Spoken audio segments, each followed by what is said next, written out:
حي على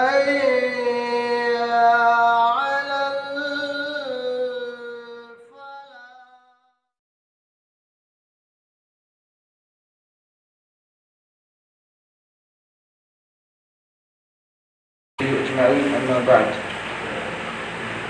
أعوذ بالله من الشيطان الرجيم. بسم الله الرحمن الرحيم.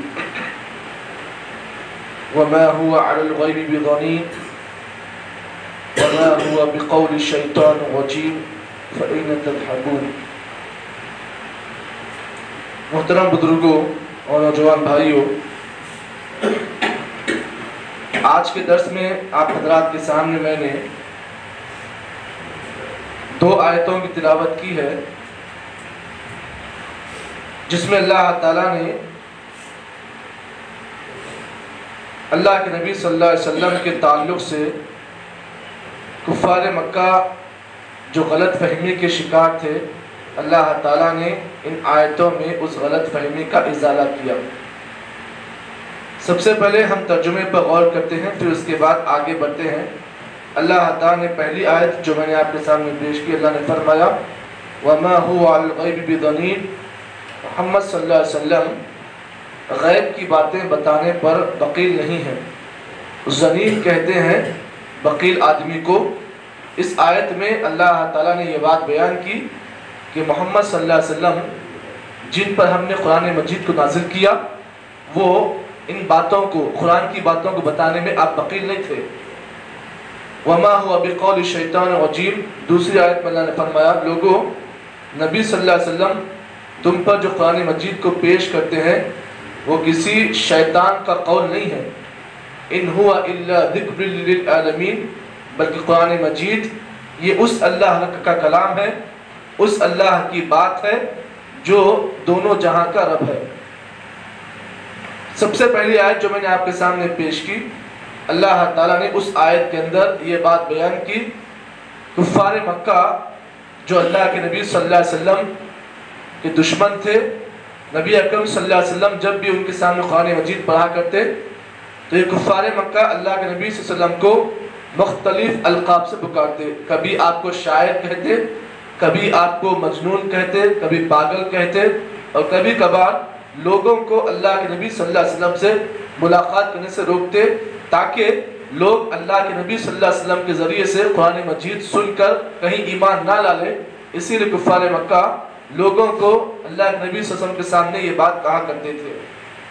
جہاں پر کفار مکہ اللہ کے نبی کے دشمن تھے، قرآن مجید کو سننا پسند نہیں کرتے، وہیں پر اللہ کے نبی صلی اللہ علیہ وسلم سے، نبی اکرم صلی اللہ علیہ وسلم پر مختلف وہ الزام تراشی کرتے۔ ان کا ایک الزام اللہ کے نبی کے اوپر یہ تھا کہ اللہ کے نبی صلی اللہ علیہ وسلم قرآن مجید کو آپ لوگوں کے سامنے پیش کرنے پر بخالت کا اظہار کرتے، یعنی آپ بخیل تھے۔ اللہ اکبر، یہ بہت بڑا الزام تھا، جبکہ اللہ کے نبی کے بارے میں یہ بات بتا دوں کہ جو وحی آپ پر اترتی، وحی آپ پر جب آتی تو اللہ کے نبی صلی اللہ علیہ وسلم کہتے ہیں کہ مجھ پر جب وحی آتی گویا کہ اتنی سختی سے آتی، گویا کہ میرے اوپر کوئی پہاڑ ٹوٹ پڑا ہو، اتنی سختی کے ساتھ وحی آتی۔ دیکھیں وحی آنے کے 3 طریقے ہوتے، ایک تو ڈائریکٹ فرشتہ آتا، قرآن مجید آپ کو پڑھاتا، آپ پڑھتے یاد کر لیتے۔ سیکنڈ طریقہ یہ ہوتا کہ وحی اترتی آپ پر، یہ وحی اترنے کا تو طریقہ ہوتا بس بہت سخت ہوتا، نبی کہتے ہیں کہ میرے اوپر اتنی سختی ہوتی گویا کہ پسینے سے میں شرابہ ہو جاتا ہوں، اتنی سختی کے ساتھ وحی اترتی۔ تیسرا طریقہ جو وحی کا ہوتا وہ کیا ہوتا کہ اللہ تعالیٰ نبی کے دل پر الہام کرتا۔ یہ 3 طریقے وحی کے ہوتے، اور دوسرا طریقہ جو ہے بہت سخت ہوتا۔ تو قرآن مجید جو اللہ کے نبی پر 23 سالہ مدت میں نازل ہوا، آپ 13 سال مکہ میں رہے، 10 سال مدینے میں رہے، 23 سالہ مدت میں پوری قرآن مجید تقریباً 6666 آیتیں جو ہیں، لوگ کہتے ہیں کہ 6000 زائد آیتیں قرآن مجید کے اندر ہیں، یہ پوری آیتیں نبی صلی اللہ علیہ وسلم پر کل 23 سالہ مدت میں نازل ہوئی۔ ان 23 سالہ مدت میں کچھ آیتیں جو مکی ہیں مکہ میں نازل ہوئی، اور کچھ آیتیں جو ہیں مدینہ منورہ کے اندر نازل کی گئی۔ عام طور پر وہ صورتیں جو مکہ میں نازل ہوئی، اللہ تعالیٰ نے ان آیتوں میں، ان صورتوں میں توحید اور عقیدے کی بات کو بتایا، اور جو صورتیں مدینے میں نازل ہوئی ان صورتوں میں احکامات کی باتیں نازل ہوئی، جیسے مثال طور پر سود کے بارے میں احکامات جو ہیں وغیرہ وغیرہ، جو نماز کے احکامات ہیں، وہ تمام جو باتیں ہیں وہ مدنی صورتوں میں اللہ نے نازل کیا ہے۔ تو معلوم یہ ہوا 23 سالہ مدت میں نبی صلی اللہ علیہ وسلم پر قرآن مجید جتنا نازل کیا گیا، اللہ کے نبی صلی اللہ علیہ وسلم نے لوگوں کے سامنے اس قرآن مجید کو کھول کھول کر بیان کیا ہے۔ اللہ کے نبی صلی اللہ علیہ وسلم اتنے امانت دار تھے، اتنے امین تھے آپ، کہ آپ نبی بنائے جانے سے پہلے لوگوں کے بارے میں پوچھا جاتا، لوگوں سے پوچھا جاتا کہ اللہ کے رسول کے بارے میں تمہارا کیا خیال ہے، تو لوگ کہتے کہ نبی صلی اللہ علیہ وسلم بڑے صادق اور بڑے امین تھے، آپ بڑے سچے تھے، بڑے امانت دار تھے۔ یہ کب کی بات ہے؟ نبی بنائے جانے سے پہلے کی بات۔ جب ان کے دشمنوں سے پوچھتے کہ نبی کے بارے میں تمہارا معاملہ کیا ہے، تو لوگ کہتے کہ نبی بڑے صادق اور بڑے امین ہیں۔ بتائیے کیا ایسا نبی قرآن مجید کو بیان کرنے میں بخیلیت کا اظہار کرتا؟ نہیں۔ جبکہ اللہ تعالیٰ سورہ مزمل کی آیتوں میں اللہ نے فرمایا جب اللہ نے نبی پر وحی اترتی، فرشتہ آتا، تو آپ کا معاملہ یہ ہوتا کہ وحی اترنے کے فوری بعد جو آیتیں آپ کو پڑھائی جاتی آپ فوری اسے ریپیٹ کرتے، یاد کر لیتے۔ کیوں؟ تاکہ یاد کرنے کے بعد لوگوں کے سامنے اس آیتوں کو پیش کروں۔ اتنا پیارا نبی، لوگ اس نبی کے بارے میں غلط فہمی کے شکار ہیں۔ اللہ نے فرمایا لا تحرک به لسانك لتعجل به ان علينا جمعه وقرآنه فاذا قرأناه فاتبع قرآنه ثم ان علينا بيانه۔ اللہ فرماتے ہیں اے نبی آپ اس قرآن مجید کو یاد کرنے میں جلدی نہ کریں، آپ جلد بازی مت کریں۔ ان علينا جمعه وقرآنه، یہ جو قرآن مجید جو ہم نے آپ پر اتاری، اس قرآن مجید کو آپ کے سینے میں اتارنا یہ ہمارا کام ہے۔ فَإِذَا قَرَأْنَاهُ فَاتَّبِعْ قُرْآنَهُ ثُمَّ إِنَّ عَلَيْنَا بَيَانَهُ۔ اے نبی صلی اللہ علیہ وسلم اس قرآن مجید کو لوگوں میں پیش کرنا، لوگوں میں عام کرنا یہ ہماری ذمہ داری ہے۔ آپ جلد بازی مت کریں، قرآن مجید کو یاد کرنے میں جلدی نہ کریں، بلکہ ہم اس قرآن مجید کو لوگوں میں عام کریں گے، بس آپ قرآن مجید کو پیش کریں۔ یہاں پر اس چیز کو بھی جان لیں، اللہ کے نبی کا معاملہ یہ ہوتا کہ آپ صلی اللہ علیہ وسلم اسی بات کی فکر مند ہوتے کہ لوگوں کے سامنے میں زیادہ قرآن پیش کروں۔ اسی لیے اللہ کے نبی کے بارے میں آتا ہے کہ آپ صلی اللہ علیہ وسلم رمضان کے مہینے میں پوری قرآن مجید پڑھتے۔ بسا اوقات ایسا بھی ہوتا کہ اللہ کے نبی صلی اللہ علیہ وسلم قرآن مجید کو رمضان میں اتنی مرتبہ پڑھتے کہ لوگ اللہ کے نبی صلی اللہ علیہ وسلم سے کہتے کہ کہیں نبی دیوانہ تو نہیں ہوا، اتنی قرآن پڑھتے آپ۔ اس وقت جب اللہ کے نبی کے وفات کا وقت تھا، جس وقت رمضان آیا تھا، جس سال رمضان آیا تھا، اللہ کے نبی کے بارے میں آتا ہے کہ آپ نے 2 مرتبہ قرآن مجید ختم کیا۔ تو نبی صلی اللہ علیہ وسلم قرآن مجید کے معاملے میں بڑے امانت دار تھے۔ اسی لیے اللہ تعالیٰ نے نبی اکرم صلی اللہ علیہ وسلم کے بارے میں یہ بات بیان کی، کہا کہ اے نبی صلی اللہ علیہ وسلم یا ایھا الرسول بلغ ما انزل الیک من ربک فإن لم تفعل فما بلغت رسالته۔ یہ آیت تو اللہ کے نبی پر اتنی مشکل نازل ہوئی، اتنی مشکل ترین آیت تھی جس میں اللہ نے نبی کو حکم دیا، کیا حکم دیا؟ یا ایھا الرسول، اے رسول بلغ، آپ تبلیغ کیجئے، آپ تبلیغ کیجئے کس چیز کی؟ ما انزل الیک من ربک، رب نے آپ پر جو چیز نازل کی آپ اس کی تبلیغ کیجئے۔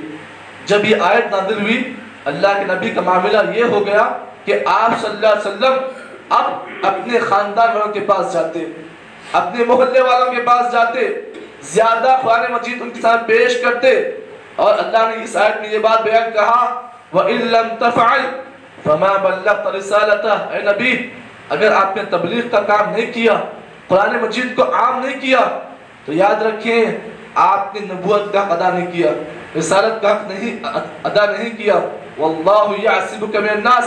اے نبی آپ لوگوں کی فکر مت کیجئے، آپ لوگوں کی فکر مت کیجئے، ہم لوگوں کی دشمنی سے آپ کو محفوظ رکھیں گے، بس آپ تبلیغ کا کام کیجئے۔ اللہ کے نبی کے بارے میں بتا، جب یہ آیت نازل ہوئی آپ کا اب دعوت کا کام اور زیادہ شروع ہو گیا، آپ نے اب کھلے طور پر دعوت کا کام شروع کر دیا۔ آپ نے پہلے دعوت جو تھی مخفی تھی، چھپ چھپ کر آپ دعوت دیتے تھے۔ اس کے بعد جب یہ آیت نازل ہوئی اللہ کے نبی صلی اللہ علیہ وسلم نے کیا کیا؟ کھلا دعوت کا کام کیا، تبلیغ کا کام کیا۔ کیوں؟ اللہ نے اس آیت میں وعدہ کیا، کیا وعدہ کیا؟ ہم آپ کو لوگوں سے بچائیں گے، آپ لوگوں کی فکر مت کیجئے، دشمنی کرنے والا چاہے دشمن جتنی کر لے، ہم آپ کو دشمنوں سے محفوظ رکھیں گے۔ تو اس آیت میں اللہ تعالیٰ نے یہ بات بیان کی کہ اللہ کے نبی صلی اللہ علیہ وسلم وحی کے پہنچانے میں بخیل نہیں تھے. آگے اللہ نے دوسری آیت میں کہا وما هو بقول شیطان رجیم. لوگوں یہ قرآن مجید جس کے بارے میں کفار مکہ سمجھتے تھے کہ گویا کہ قرآن مجید نعوذ باللہ شیطان کا کلام ہے، جبکہ اللہ نے کہا لوگوں یہ کلام شیطان کا نہیں ہے بلکہ کلام اس اللہ تعالیٰ کا ہے جو دونوں جہاں کا رب ہے. یہ قرآن مجید لوگوں کے نصیحت کا کام کرتی ہے. نصیحت کی ایک بات ہے، آج ہماری غلط فہمی ہے، آج ہماری یہ کم ظرفی ہے کہ ہم قرآن مجید کا احترام نہیں کرتے، ہم اس کی قدر نہیں کرتے ہیں. جبکہ اس بات کو جان لو یہ قرآن مجید کتاب ہدایت ہے، نور روشنی ہے، نور ہدایت ہے، ہدایت کی کرن ہے. یہ اس آدمی سے آدمی اس قرآن مجید سے آدمی ہدایت کے راستے پر چلتا ہے. اسی اللہ نے فرمایا یہ قرآن مجید کیا ہے؟ ہدی للناس، لوگوں کے لیے ہدایت کا کام کرتی ہے.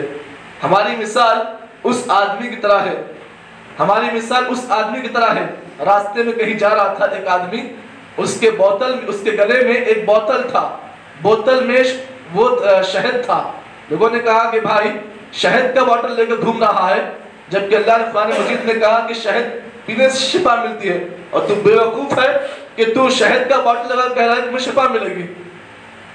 جبکہ عقل مندی کی بات یہ ہے کہ آپ جو بوتل میں شہد ہے اس کو آپ پیو گے تو شفا ملے گی.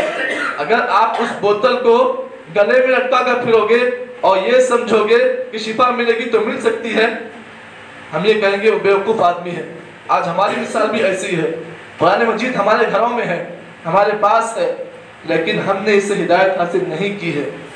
ہدایت حاصل کرنی چاہیے، کیونکہ اس کتاب میں اللہ تعالیٰ نے ہدایت کو کھول کھول کر بیان کیا. اور ہدایت کب ملے گی؟ جب آدمی اس کو کھول کر پڑھے گا، اس کی آیتوں پر غور کرے گا، اس کے ہر چیز پر غور کرے گا تو ہدایت اس میں ہے. اللہ نے اس میں ہدایت کے طریقوں کو بیان کر دیا ہے. تو معلوم یہ ہوا کہ قرآن مجید نور ہدایت ہے، ہدایت کی کتاب ہے.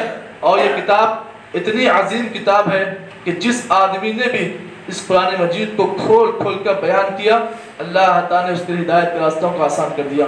تو خلاصہ کلام یہ ہے یہ قرآن مجید کے سلسلے میں جو لوگ غلط فہمی کے شکار ہیں اللہ تعالیٰ نے ان سے اس غلط فہمی کو دور کرتے ہوئے فرمایا یہ قرآن مجید تمام جہانوں کے لوگوں کے لیے نصیحت کا کام کرتی ہے. یہ کتاب نصیحت ہے، اس سے آدمی کو نصیحت حاصل کرنی چاہیے. اللہ سے دعا کرتے ہیں کہ اللہ تعالیٰ مجھ کو اور آپ کو جتنی باتیں بتائی گئی ہیں ان تمام باتوں کے مطابق اللہ تعالیٰ عمل کی توفیق اللہ تعالیٰ عطا کرے. اللہ ہم تمام کو قرآن مجید پڑھ کر سمجھ کر اس سے ہدایت حاصل کرنے کی توفیق اللہ تعالیٰ عطا کرے. سبحان اللہ بحمدہ، سبحانک اللہم وبحمدک، نشہد ان لا الہ الا انت، نستغفرک ونتوب الیک.